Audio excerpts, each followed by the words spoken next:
மதுர், கூட்டணி கணக்கை தாண்டி கோர் இஷ்யூஸை பேசும். வெறும் 1+1 சேர்ந்தா இதாயிடும் அப்படின்றத தாண்டி ஒரு தேர்தலுக்கு பிரச்சனைகள் மேலெழும்போம், மக்கள் பிரச்சனைகள் முன்னுக்கு வரும், ஒரு ஆட்சியினுடைய நிர்வாகம், அதனுடைய சாதனைகள், அதனுடைய தோல்விகள் பேசு பொருளாகும்.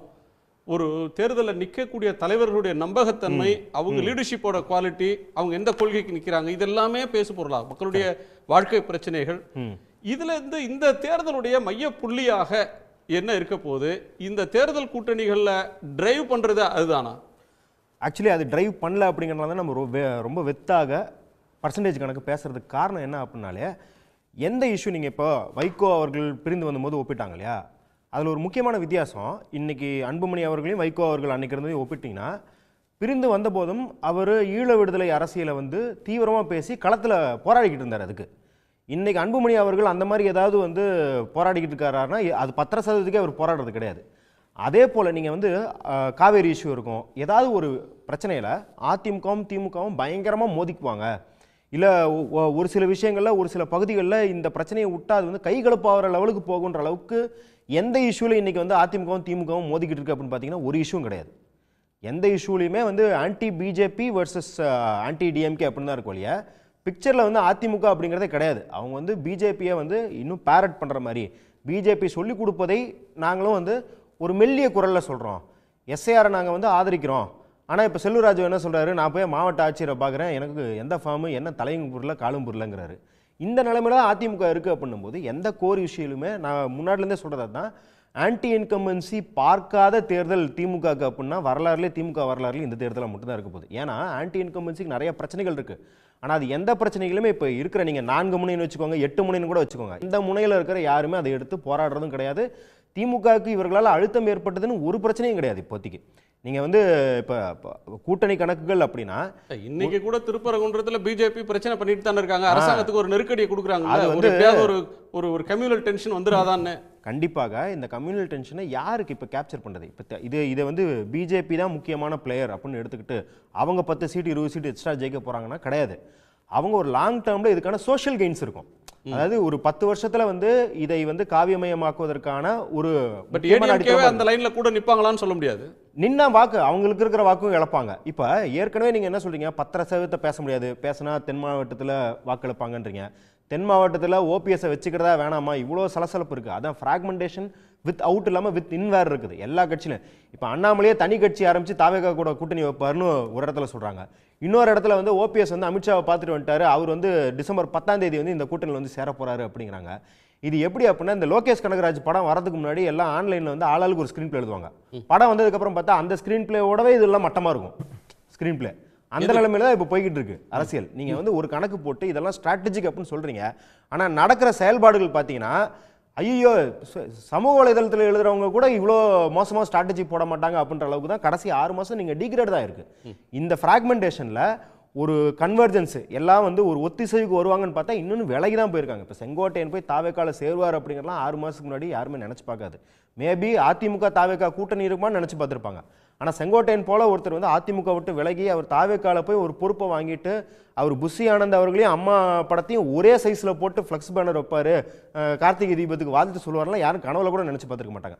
அப்போ இந்த முரண்கள் போக போக தோழர் சொன்ன மாதிரி இது ஆரம்பம் தான், கூட்டணி கணக்குகளுக்கு ஆரம்பம் தான் வழிய இது கன்க்ளூசிவாக வந்துருச்சு அப்படிலாம் எங்கேயும் சொல்ல முடியாது. அதற்கான எந்த அறிகுறியும் நம்ம பார்ப்பதில்லை. இப்போ காங்கிரஸ் எடுத்துக்கிட்டா 5 பேர் குழு அமைச்சிருக்காங்க அப்படின்றது அவங்க திமுகவுக்கு ப்ரெஷர் போடுறாங்களோ இல்லையோ, அந்த 5 பேரும் வேற வேற ஃப்ளேவரில் இருப்பாங்க.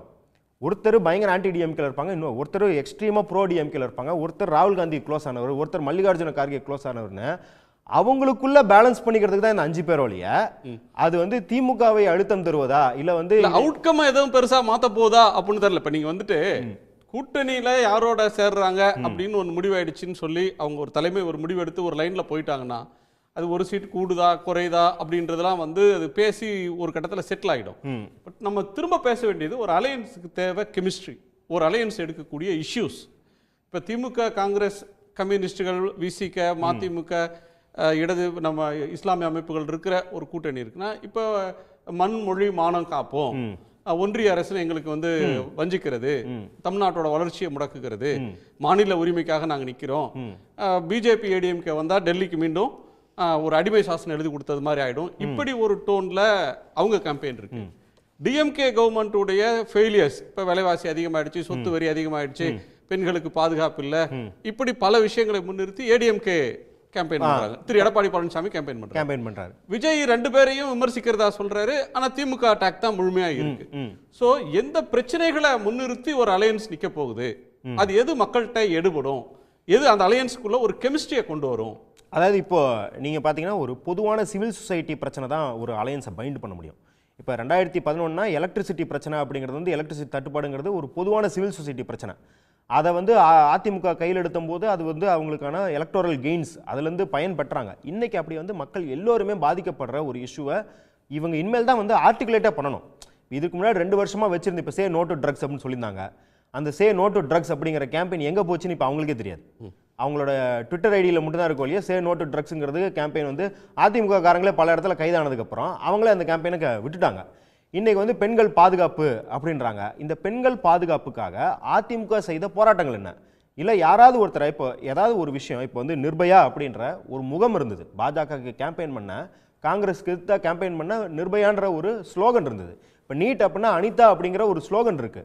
அப்போ இது போன்ற ஒரு இஷ்யூ நான் வந்து இதை ஒரு தனிநபரை வைத்து அவர்களை சுரண்ட வேணும் அப்படின்னு சொல்லலை. ஆனால் எப்பயுமே ஒரு பொதுவான இஷ்யூ வந்து மக்கள்கிட்ட எடுபடணும்னா இந்த மாதிரியான முழக்கத்துக்கான ஒரு இமேஜ் தேவைப்படுது. அந்த இமேஜ் வந்து அதிமுகவுக்கு எந்த இஷ்யூலையும் கிடையாது இப்போதைக்கு. ஒரு சொல்கிறதுக்கு ஏற்ற மாதிரி தான் எதிர்கட்சிகள் வந்து ஒரு நேரட்டிவ் செட் பண்ணுறதுல ஃபெயிலியர், ஆப்ஜெக்ட் ஃபெயிலியர். நிறைய விஷயங்கள் இருக்குது. ஆனால் எலெக்ஷனுக்கு முன்னாடி நீங்கள் என்ன மாதிரியான இந்த ஆன்டி இன்கம்பரன்ஸை ஹார்வெஸ்ட் பண்ணுற மாதிரி என்ன மாதிரியான ஒரு நேரட்டிவை கொண்டு போகிறீங்க? இல்லை நீங்கள் அப்படி பார்க்குறீங்க. நான் இன்னொரு கோணத்தில் ஒரு மாற்று பார்வையை சொல்கிறேன். இப்போ வந்து திமுக அரசு இருக்குது அப்படின்னா திமுக மட்டும் தன்னுடைய சாதனைகளை சொல்லிட்டு இருக்கு. இப்போ கூட்டணியில் இருக்கிற மற்ற கட்சிகள் ஆட்சியின் சாதனைகளை தேர்தல் பரப்புரையில் வேணா சொல்லலாமே தவிர இந்த நாளில் அவங்க யாரும் பெருசாக பேசுறதில்லை. எதிர்முகாமில் ஏடிஎம்கேவோட முன்னணி தலைவர்கள் நாள்தோறும் திமுக விமர்சிக்கிறாங்க. பிஜேபி அது நயினார் நாகேந்திரனாக இருக்கலாம், தமிழிசையாக இருக்கலாம், வானதியாக இருக்கலாம், ஆர் அண்ணாமலையாக இருக்கலாம், திமுக ஆட்சியை நாள்தோறும் சோசியல் மீடியாலையும் மற்றதில் விமர்சிக்கிறாங்க. இன்னொரு பக்கம் விஜய் அவருடைய விர்ச்சுவல் வாரியர்ஸ் திமுக ஆட்சியின் மீதான எதிர்பரப்புரையை செஞ்சுட்டு இருக்காங்க. இப்போ மழையில் ஒரு ரோடு மோசம் அப்படின்னா அதை ஒருத்தங்க அந்த ஃபோட்டோ ஏடிஎம்கே எடுத்தாங்கன்னாலோ அல்லது ஒரு கட்சிக்காரங்க போட்டாங்கன்னா அது எந்த கட்சி போடுதுன்னு பார்க்கறது இல்லை. திமுகவை எதிர்க்கக்கூடிய எல்லா சக்திகளும் அதற்கு எதிரான பரப்புரையை ஆம்பிளிஃபை பண்ணுறாங்க. இல்லை அப்படி அதை ஒத்துக்கிறேன். They're trying to build a narrative.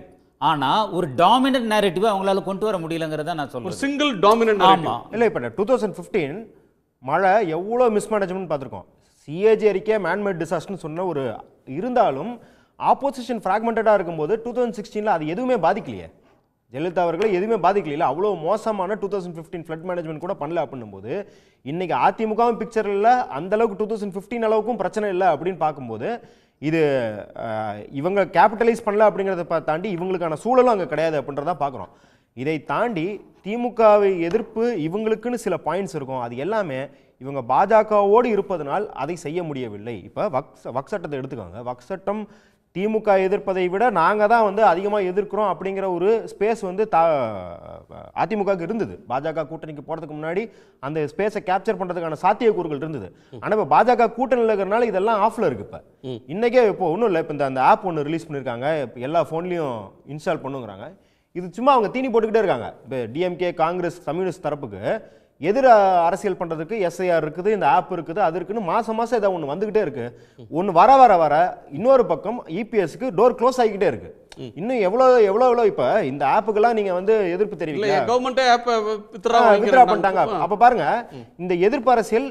இப்போ எஸ்ஐஆர் அறிவிச்சா அது திமுகவுக்கு கள அரசியல் செய்வதற்கு 6 மாசத்துக்கு முன்னாடி இடம் கொடுத்த மாதிரி தான் இருக்குது.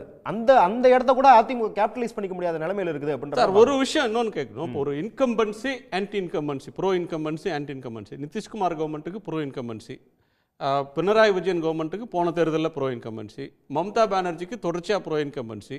நீங்கள் இவர் நவீன் பட்நாயக் கவர்மெண்ட்டுக்கு வந்து லாஸ்ட் எலெக்ஷனுக்கு முந்தின எலெக்ஷன் வரலையும் தொடர்ச்சியாக அவருக்கு ப்ரோ இன்கம்பன்சி.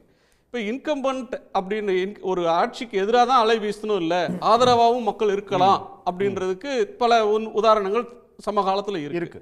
இந்த தேர்தலில் ஒரு டாமினன்ட் சிங்கிள் நரேட்டிவ், ஆட்சி வீழ்த்தப்படணும் அப்படின்றதுக்கு ஒரு வலுவான ஒரு விஷயத்தை ஏடிஎம்கே முன்னெடுக்க முடியலையா, அல்லது பிஜேபியோட சேர்ந்ததுனால் இப்போ ஏடிஎம்கே இப்போ திமுக அணியும் வலுவாகி அவங்க முன்வைக்கக்கூடிய பரப்புரையை எதிர்கொள்ள முடியாமல் ஒரு மைனஸில் ஏடிஎம்கேவை தள்ளுதா? காம்பினேஷன் ஆஃப் போத்துன்னு தான் சொல்கிறேன். அதாவது அவங்க அதிமுக உள்ளுக்குள்ளே இருக்கிற ஃப்ராக்மெண்டேஷனால அவங்களாலே ஒரு வலுவான நேரேட்டிவை எடுக்க முடியல அப்படிங்கிறது ஒன்று. ஏன்னா இப்போ ஜெயலலிதா இருந்தபோது கேம்பிள் பண்ணுவாங்க அவங்களுக்கு அந்த இஷ்யூவில் வந்து சார்பு நிலை இல்லை அப்படின்னாலும் purely for anti DMK reason அவங்க வந்து ஃபுல் ஆன் போய் விளையாடுவாங்க. இப்போ பாஜகவை நீ உள்ள விட மாட்டியா, நான் தான் உள்ள விட மாட்டேன் அப்படின்னு லேடியா மோடியான்னு கேட்டவங்க அவங்க. அந்த மாதிரி கூட இவங்களால போகிற அளவுக்கு அதிமுகவுக்கு ஸ்ட்ரென்த்தும் கிடையாது. இன்னொன்று நீங்கள் சொன்ன மாதிரி ரெண்டாவது காரணம், பாஜகவோட சேர்ந்ததுனால் அவர்களால் இதை செய்யவும் முடியவில்லை. ஏன்னா அவங்க வந்து பாஜக வந்து ரொம்ப கண்ணுங்கருத்தமாக என்ன இருக்கிறாங்க அப்படின்னா, எங்களோட ரோட் மேப் அப்படிங்கிறது வந்து 2031 அதிமுக விழுங்கிட்டு நாங்கள் தான் அந்த இடத்துல இருக்கணுன்றதில் இருக்கிறாங்க. அப்போ அப்படி இருக்கும்போது பாஜகவுக்கு முரணா மட்டும் இல்லை, பாஜகவோட ஒத்துப்போகும் நேரேட்டிவ்ஸை கூட பாஜக தான் இப்போ திருப்பரங்குன்றம் எடுத்துக்கிட்டீங்கன்னா அவங்க தான் முன்னிலையிலிருந்து அதை பிரச்சாரம் பண்ண முடியும். அதிமுகவை கையில் எடுக்க விடாமல் அவர்கள் பார்த்துக்கொள்வதில் மும்முரமாக இருக்கிறாங்க அப்படின்னு தான் சொல்றாங்க.